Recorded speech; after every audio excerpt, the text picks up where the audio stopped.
Мырза, азыр биз Одессанын чок ортосунда турабыз. Туристтердин ошол легендарлуу көчөсү десек болот, Одессанын Дерибасковская көчөсү. Бирок сиз өзүңүз айтып кеттиңиз, мурункуга салыштырмалуу азыраак киши келип. Эми Одесса шаарында визитный карточкасы деген эки жери бар. Анын бирөөсү Дерибасковская көчөсү. Бул жакта эми азыр туристтик бир шаар болгонуна байланыштуу. Ушул учурда, эгерде согуш болбогондо, бул жерде биз отурганга эмес, басканга жер тапмак эмеспиз. Азыр албетте согуш болгонуна байланыштуу көрүп турасыз, аябай солундап калган бул учуру. Биз эми көрдүк, аябай атмосферасы жакшы экен, музыканттар, кафе, Москванын Арбатову же Бродвей сыяктуу көчөлөргө окшош экен да, аябай. Бул Америкада баягы Times Square дегендей, Times Square тиякта баягы Красная площадь десеңиз болот, эми орустар менен салыштырганда. Бул жерде Дерибасковская ушундай бир жери. Эми көргөнүңүздөй бул жерде аябай многонациональный көптөгөн бир салттарды камтыган бир шаар Одесса. Мисалы Украина өзү негизи бир көптөгөн улутту камтыган шаар болсо, анын арасында эң да алардын да айырмаланып чыкканы Одесса болуп эсептелет. Ошондуктан бул Дерибасковская ошонун топтолгон бир жери деп айтсак да болот, Одессанын да ичине киргенде. Биз келерде мурда Одесса абдан кооптуу, барбагыла деген сөздөр көп айтылды. Бирок биз көргөндөй кадимки эле жашоо болуп калгандай сезилет да. Аз киши болсо деле. Албетте эми бул туристтин келбегенине байланыштуу адам аз болуп калды. Бир аз согушка байланыштуу кээ бирлер чыгып кеткендер болду, балдарын жөнөткөндөр болду. Бирок жашоо бул жерде кадимгидей уланып атат. Мисалы биз өзүбүз билим берүү тармагында иштеген үчүн мен бул жерде өзүбүздүн жеке менчик мектептерибиз бар, садиктерибиз бар. Азыркы учурда садиктерге жакшы талап бар, иштеп атышат, элдер иштеп атат, жашоо уланып атат. Аларды эми колун жайып тосуп алышат Одесстен. Эми баягы качып келгендер деп эсептеген болсак, аябай азыр учурда салыштырганда эң эле коопсуз шаар болуп Одесса болуп эсептелет ал учурда. Бардыгы келип бул жакка жагашып атат адамдар өздөрү.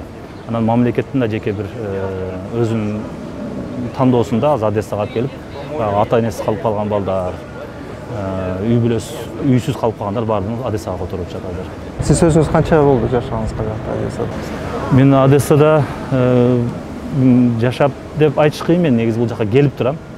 Себеби биздин эки шаарда биз мектептерибиз бар, бириси Киевде, экөөсү Одессада. Мен дайым бул жака келип турам эми. Ошон үчүн 5 жыл болду. Бизнесиңиз ошол негизгиси ошол Киевде, анан Одессада турбайбы? Ошол билим тармагында. Буларды силердин мектебиңерди көрүп келдик. Аларды кыргызча айтканда элиталык мектептер экен.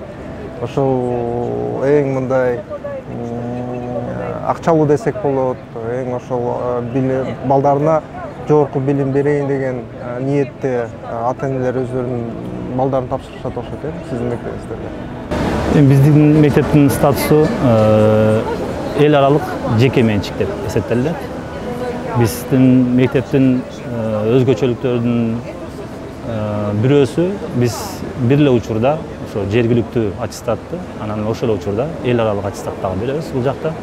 Бул аябай бул жакта ошо белгилүү бир катмардын элине баягы чет өлкөгө жөнөтөт элем, уулумду ошол жакта окуганды каалайт элем дегендерге биз аябай ыңгайлуу мектеп болуп эсептелебиз. Анан ошол эле учурда биздин дагы экинчи бир тандоого ылайыктуу бир жагыбыз, биз ошол университеттерге чет өлкөдөгү алар жөнөтөм деген университеттен баарына даярдык менен алынчы. Анан багыт берип иштегендигинден биздин мектептин өзгөчөлүгү ошон үчүн биздин дагы эл аралык мектеп. Анан төлөмдөрү дагы сиз айткандай эле алдыңкы мектептердин бирөөсү болуп эсептелет. Ошондо кайсы тилде окутулат сабактар? Биздин эң англис тилинде окутабыз. Предметтердин баардыгы англис тилинде. Көздөгөн баягы билим берүү баягы талаптарыбыз дагы биз эл аралык. Бирок ошол учурда ар бир эл аралык мектептин талабында мамлекеттик тилди үйрөтүү, мамлекеттик тарых, география сабактарын кошо үйрөтүп кетебиз. Мага таң калыштуу болуп атат да, анткени кыргыздар көбүнесе ошол мигранттарыбыз соода тармагында алектенишет да. Сиз болсо ошол спецификага жыш ошол билим тармагында өз эмгегиңизди, өмүрүңүздү арнаптырсыз. Кандай ошондо болуп калды дейм да? Эми азыр мен өзүм деле издейм негизи баягычы. Мисалы биздин Кыргызстандан миграциянын түрлөрү бар. Баягы бирөөсү сиз айткандай бизнес тармагында көпчүлүгү бар. баягы иштейм, акча табып келем дегендер бар өзүнчөчү. Анан баягы билимди көздөп жеке менчиктер ачабыз дегендерге издеп атабыз азыр учурдачы. Андай биз да ошентип бул жака келгенде, жаңы келгенибизде ушу билим тармагында биз өзүбүз сынап көрөлү дедик. Анан эң эле ыңгайлуу башталгыч катары Украина деп тандап ушул жактан баштадык негизи. Бирок эми келечекте ушуну дагы айтып койсо болот, биздин өзүбүз жеке проекттерибиз бар. Украинадан баштадык, эми буюрса 5 жылыбызга толуп калды. Bundan ары дагы Европа же Америкага каршы мектептер ачайлы деген ойубуз бар. Анан эми биздин өзүбүздүн кесибибиз дагы баягы ошо педагогика жактан билгендигине байланыштуу ошол жакта өнүктүрөлү деп атабыз. Кантсе Украина чет өлкө мамлекет да. Ошолдо кыйынчылыктар болбодубу силерге? Кандайдыр бир тоскоолдуктар, ошол кабыл алуу жаатында менталитет балким жарашпаган учурлар болгондор дейм да.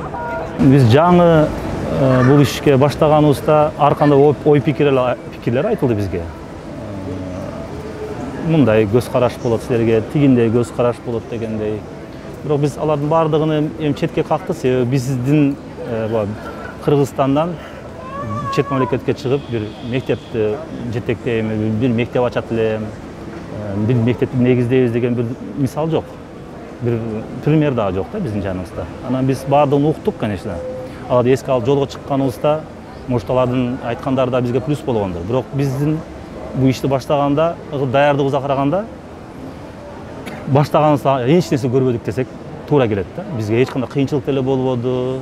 Анын тескерисинче баардыгы эле жакшы ниет менен келгиле ачкыла деп, даже азыркы учурда жетишкендердин бирөөсү бизге ошо биздин мектептин мекемесин азыр баягы көп жылга деп туруп баягы келишимибиз аябай төмөн баа менен келишим түзүлдү да. Эми силер ошол мектепти ачкан учур абдан катаал учурга дал келди да. Анткени коронавирус болду, анан кийин согуш башталып кетти. Мындай чакыруулар мектепти жабууга дагы алып келиши толук мүмкүн болчу да. Ошого кандай туруштук бердиңер? Коронавирус башталганда баардыгыбыз эле мындай бир тажрыйбабыз жок эле да.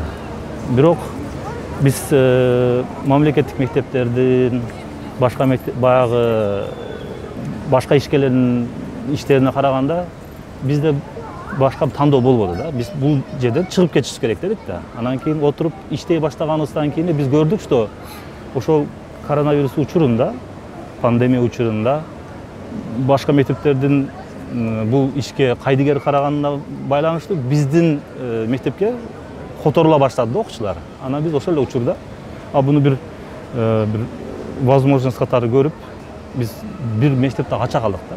Дистанционная школа Меридиан деп биздин мектепке кошумча катары бир жаңы мектеп ачылып калды. Учурда баягы ийгиликтүү эле бир иштерин алып жүрүп атат.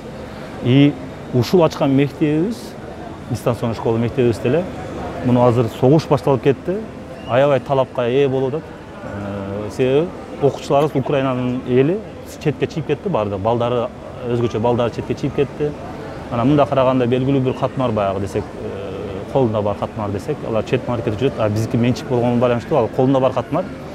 Алар азыр ошол жактага жазылып окуп атышат азыр бизде. Эми айтканда бул плюс деп айткан кыйын, бирок бизге ошондо билим берүү тармагында дагы мындай ар кандай турбайбы силерде түрлөрү, ошол тармактан кызматты колдонгондорду көрсөткөнүңүздөр.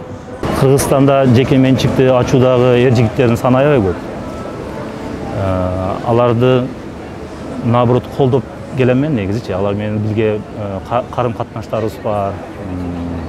Эми алар келип туруп бул жака наоборот биз жайылсак, бул биз күч деп болот деп эле ойлойм. Мисалга алар менен биз түрдүү келишимдерибиз бар, алар ачкан жигиттер болсо. Ачат элем дегендер болсо деле биз менен байланышып, дагы эле Кыргызстанда ачам десе, башка чет мамлекеттерде ачам деген болсо, биз ага кучак жайып эле тосуп алабыз алардын баардыгынчы.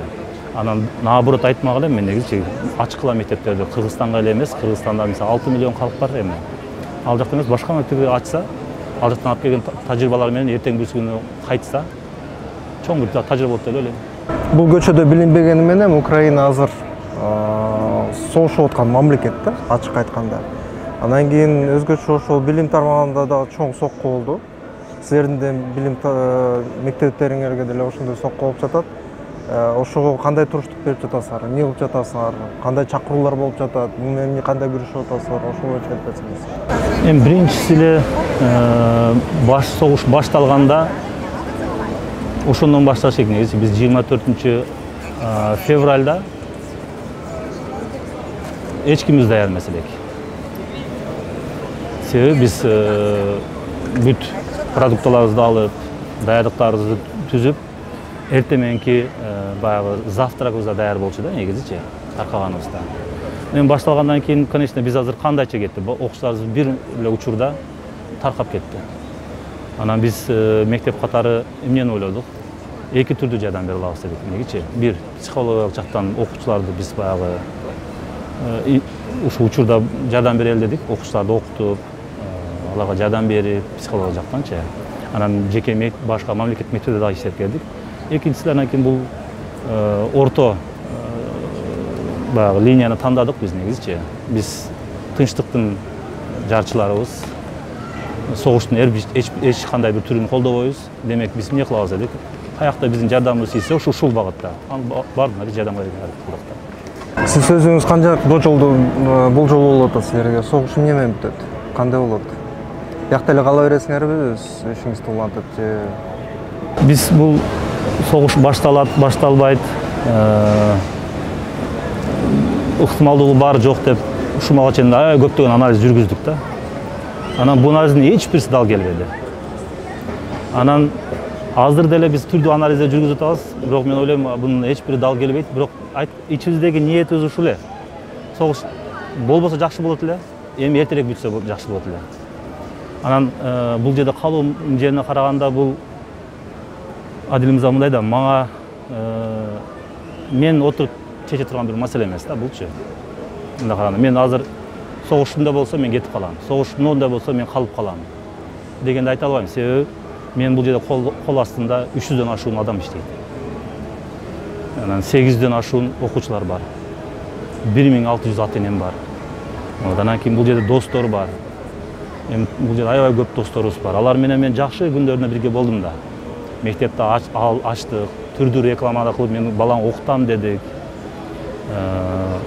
Монту бүтүрөм дедик. Алардын көбүнө мисалы мен быйылкы жылда айтып кетейин, аттестаттын колдо тапшыруу, ыйгаруу маселеси бар. Жакшы ийгилик менен бүткөн балдарыбыз бар эле.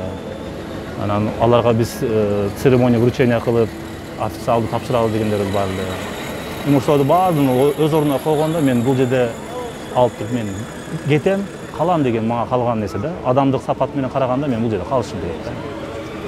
Сиз эми Украина элин жакшы билип калдыңыз, бирок ошол эле тыш көз карашыңыз бар. Ошол Украина элинин өзгөчөлүгү, согушка чейин, согуштун учурунда алардын ошого кандай туруштук берип жатканы боюнча дагы сүрөттөп берсеңиз. Мен негизи Украина элине аябай көптөгөн суктанган, мага жаккан толтура сапаттары бар. Биринчиси эле аябай жакшы пейилди, жакшы, ток, жакшылык каалап турат, эч жалаң позитив баягы ойлонушат да, бир мындай ойлонгон адам жөнүндөчү. Анан ошондуктан булардын мындай жакшы көргөн сапаттарын көп менен. Бирок согуштун бир берген жери булардын ынтымактуулугу болду да. Булар деле баягы биз менен салыштырып караганда баягы Батыш Украина, Чыгыш Украина деген жерлери бар эле. Бирок мына согуш бизди Украина кылып койду. Кыска эле, кыска мөөнөттүн учурунда. Ал эми Кыргызстанда болсо ошол Украинаны сыпаттап келип атышпайбы? Акта фашизм, нацизм, ошол экстремисттер көп депчи, националисттер, улуучулдар деп эле сыпаттап келип атышат да, тынбай күндө. Ошого кандай жооп берет элиңиз? Биринчи эми мындай да, баягы бул жака келип көрүш керек деп ойлойм да мен. Биринчиден келиш керек да. Анан элдер түрдүү сөздөрдү мен деле угам. Келгенге чейин мен деле уктум. Келгенден кийинки көргөн картинка башка да. Мен баягы фашистский деген, нацистский деген, расистский деп атабы, мен баардын аттарды көрдүм. Мен эч бирин көргөн жокмун бул жерде.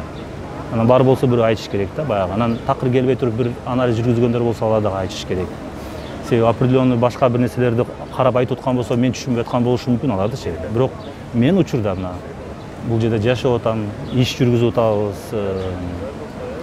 Көптөгөн тааныштары бар адам катары айтсам деле болот. Мен чет мамлекеттен келип, себеби мектеп болгондон кийин мектеп баягы билесиз да, окуучулар, ата энелер, ар түрдүү байланыштар, мугалимдер деген деле көптөгөн адам менен байланышабыз. Андай нерсени мен көргөн жокмун ушуга чейинчи.